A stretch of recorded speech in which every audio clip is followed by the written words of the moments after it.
श्री स्वामी समर्थ. नमस्कार. कसे आहात सर्व? मस्त ना? मस्तच राहा.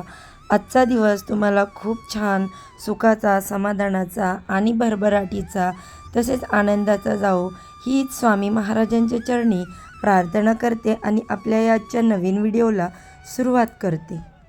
माझं नशीब खराब आहे आता असं कधीच वाटणार नाही. कारण बघा, आपल्या जीवनात अनेकदा असे क्षण येतात जेव्हा आपल्याला वाटतं की आपलं नशीब आपल्यासोबत नाही, सगळं काही आपल्या विरोधात घडत आहे. आपण निराशाने घेरले जातो आणि मनात नकारात्मक विचार येऊ लागतात. माझं नशीब खराब आहे अशी भावना मनात घर करून जाते. आणि आपण खरंच नशीब म्हणजे काय आणि ते फक्त योगायोगाने घडणाऱ्या घटनांचा एक खेळ आहे की त्यात काहीतरी घन अर्थ दडलेला आहे असं आपल्याला वाटायला लागतं. तर बघा, स्वामी महाराजांच्या कृपेने, दत्तगुरूंच्या कृपेने नशीब कसं बदलू शकतं याबद्दल आज आपण या व्हिडिओमध्ये सविस्तर माहिती घेणार आहोत. त्यामुळे व्हिडिओ आवडला तर व्हिडिओला नक्की लाईक करा. आता बघा, नशीब म्हणजे काय? नशीब या शब्दाची व्याख्या प्रत्येक व्यक्तीसाठी वेगळी असू शकते. काही लोक त्याला पूर्वनियोजित घटनांचा संग्रह मानतात, तर काही लोक त्याला आपल्या कर्माची फळं समजतात. पण एक गोष्ट निश्चित आहे, नशीब ही काही स्थिर आणि न बदलणारी गोष्ट नाही आहे, जी आपल्या विचारांनी, कृतींनी आनंदित होते. आपल्याला जेव्हा खराब नशिबाचा अनुभव येतो तेव्हा तो केवळ बाह्य घटनांचा परिणाम नसतो, तर तो आपल्या आंतरिक अवस्थेचा एक आरसा असतो. आपल्या मनात जर नकारात्मकता असेल, भीती असेल, अविश्वासाची भावना असेल, तर त्याचा परिणाम आपल्या आजूबाजूला घडणाऱ्या सर्व घटनांवर होत असतो.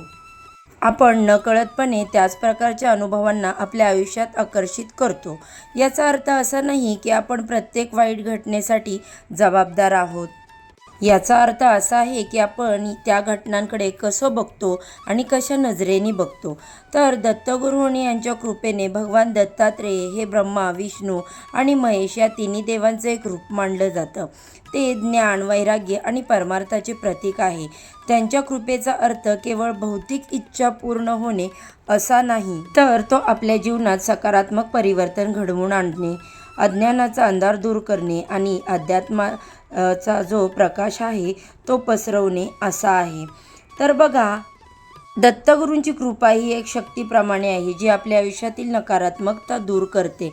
दत्तगुरूंच्या कृपेचा अनुभव घेण्यासाठी आपल्याला काही विशिष्ट क्रिया कराव्या लागतात असं नाही, तर आपल्याला आपल्या दृष्टिकोनात बदल घडवून आणावा लागतो, आपल्या वागण्यात बदल घडवून आणावा लागतो. त्याची कृपा ही आपल्या श्रद्धेवर आणि भक्तीवर अवलंबून असते. जेव्हा आपण पूर्ण श्रद्धेने त्यांच्याकडे बघतो तेव्हा ते आपल्याला योग्य मार्ग दाखवतात आणि आपल्यासाठी नवीन संधीची दारं उघडतात. दत्तगुरूंच्या कृपेने नशीब कसं बदलतं? एक तार्किक आणि आध्यात्मिक दृष्टिकोन. दत्तगुरूंच्या कृपेने नशीब बदलण्याची प्रक्रिया अनेक स्तरांवर होत असते. एक म्हणजे मानसिक आणि भावनिक शुद्धीकरण. जेव्हा आपण दत्तगुरूंची उपासना करतो, त्यांचं नामस्मरण करतो, तेव्हा आपल्या मनात सकारात्मक ऊर्जा संचारते. नकारात्मक विचार, भीती, चिंता या गोष्टी हळूहळू कमी होऊ लागतात. आपल्या अंतर्मनातील कचरा स्वच्छ होऊ लागतो. ही मानसिक शुद्धी आपली विचारांनी आणि भावनांना सुद्धा शुद्ध करते, ज्यामुळे आपण आयुष्याकडे अधिक सकारात्मक दृष्टीने बघू लागतो आणि आपल्या विचारांमध्ये देखील बदल होतात. जेव्हा आपण आतून शांत आणि स्थिर असतो तेव्हा बाहेरील कितीही मोठी समस्या असली तरी आपण तिला सामोरे जाण्याची शक्ती मिळवतो. हीच मानसिक स्थिरता आपल्याला योग्य निर्णय घेण्यास मदत करते आणि वाईट नशीब म्हणून वाटणाऱ्या घटनांना एका संधीमध्ये बदलण्याची क्षमता देते. दुसरं म्हणजे कर्मसुधारणा आणि सद्बुद्धीची प्रगती. तर बघा, दत्तगुरू हे गुरुपरंपरेमुळे चे मूळ आहेत. ते आपल्याला योग्य मार्गावर चालण्याची प्रेरणा देतात. त्यांच्या कृपेने आपल्याला सद्बुद्धी प्राप्त होते. आपण काय बरोबर आहे, काय चुकीचं आहे याचा विचार करू लागतो. आपल्या कर्मांमध्ये सुधारणा होते. आपण स्वार्थापेक्षा परमार्थाचा विचार करू लागतो. आपले निर्णय अधिक विचारपूर्वक आणि दूरदृष्टीने घेतलेले असतात. चांगले कर्म नेहमीच चांगले परिणाम देतात. तर हीच आपल्या नशिबाची खरी गुरुकिल्ली आहे. वाईट नशीब हे अनेकदा आपल्या चुकीच्या कर्माचे किंवा निर्णयांचे फळ असते. जेव्हा आपण चांगले कर्म करतो तेव्हा आपोआप चांगले परिणाम आपल्या आयुष्यात येऊ लागतात. आणि तिसरं म्हणजे बघा, दृष्टिकोन बदलणे आणि संधी ओळखणे. तर दत्तगुरूंची कृपा आपल्या दृष्टिकोन आमूलाग्र बदल घडवून आणतात. आपल्याला ज्या पूर्वी समस्या वाटत होत्या त्या आता संधी वाटू लागतात. आयुष्यात येणाऱ्या अडचणींना आपण एक आव्हान म्हणून स्वीकारतो आणि त्या अडचणींना सामोरे जातो, एक शिकवण्याची संधी म्हणून बघतो. जेव्हा आपला दृष्टिकोन बदलतो तेव्हा आपल्यासमोर अनेक नवीन मार्ग आपोआप खुले होतात. आपण त्या संधींना ओळखून जातो ज्या आपण पूर्वी कधीच पाहिल्या नव्हत्या. त्यामुळे आपल्या जीवनात सकारात्मक बदल घडून येतात आणि अशाच दिशेने आपण वाटचाल करू लागतो. चौथं म्हणजे बघा, धैर्य आणि सहनशक्तीची वाढ. तर आयुष्यात चढ उतार येतच राहतात. खराब नशीब अनुभवताना आपल्याला धैर्य गमावल्यासारखं वाटतं, पण दत्तगुरूंच्या कृपेने, स्वामींच्या कृपेने आपल्याला असीम धैर्य आणि सहनशक्ती मिळते. किती कठीण प्रसंग आला तरी आपण त्यातून मार्ग काढण्यास शक्ती प्राप्त करतो आणि शक्ती आपल्याला आतून मजबूत करते आणि कोणत्याही संकटांना सामोरे जाण्यासाठी ती आपल्याला तयार करते असते. जेव्हा आपण धैर्याने आणि संयमाने संकटांचा सामना करतो तेव्हा ती संकटे आपल्याला हरवू शकत नाहीत, उलट ती आपल्याला अधिक मजबूत बनवतात. त्यानंतर बघा, आध्यात्मिक उन्नती आणि आर्थिक शांती. शेवटी दत्तगुरूंची कृपा, स्वामींची कृपा केवळ आपल्याला भौतिक स्तरावर मदत करत नाही, तर ती आपल्याला आध्यात्मिक उन्नतीकडे घेऊन जाते. आपल्याला जीवनाचा खरा अर्थ कळू लागतो. भौतिक सुखांच्या मागे धावण्याऐवजी आपण आंतरिक शांती आणि समाधानाचा शोध घेऊ लागतो. ही आंतरिक शांतीच आपल्याला खऱ्या अर्थाने सुखी करत असते आणि आपल्या नशिबाला उंचतेच्या शिखरावर नेत असते. जेव्हा आपण आतून शांत आणि समाधानी असतो तेव्हा बाहेरील कोणताही प्रसंग आपल्याला काहीच वाकडं करू शकत नाही. सद्गुरूंच्या कृपेचा अनुभव घेण्यासाठी काय करावं? दत्तगुरूंची, स्वामींची कृपा प्राप्त करण्यासाठी काही विशेष पद्धती किंवा कर्मकांड करण्याची अजिबात गरज नाही. महत्त्वाचं आहे ते आपलं मन आणि आपली श्रद्धा.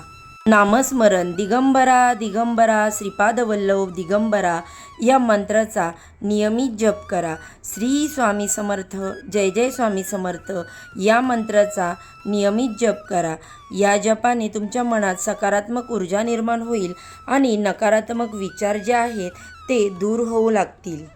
दत्त महाराजांच्या पोथीचे गुरुचरित्र किंवा दत्त महाराजांच्या अण्णपोथींचे नियमित वाचन करा. स्वामी महाराजांच्या स्वामीचरित्राचे वाचन करा.